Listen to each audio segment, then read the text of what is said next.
کمک نمی‌کنی؟ نکنه تو تعمیرکاری؟ نه ممنونم. از چیزی لازم نداری؟ بس کن سر. چیو بس کنم؟ این نپرس چیزی لازم دارم. این نپرس کنم خوبه دارم. من خوبه خب؟ جزه میگم باور کن.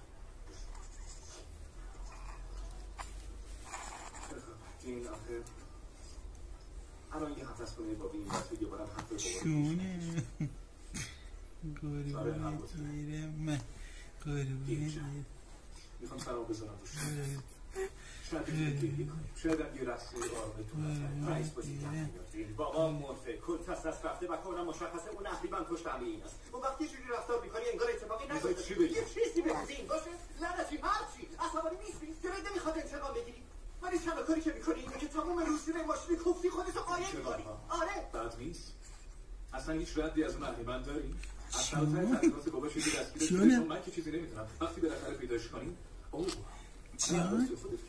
از فقط ضربه بزن خیلی نماز ما هیچی نداریم هیچی خب تنها کاری که میتونم بکنم کار کردن رو ماشین بعدا صدامونو قطع کنم میخوای بذاری چون صدای این تلویزیون خیلی جایه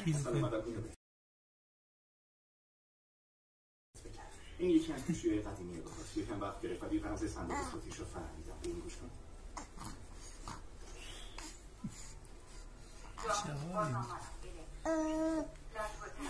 لوپا رو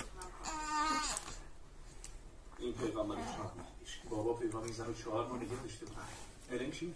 تو دفترش اشاره‌ای نکرد؟ نه ولی رد این شماره رو گرفتم و یه آدرس پیدا کرد از بابی بپرسی ماشین بهمون میده خوبه کافیه؟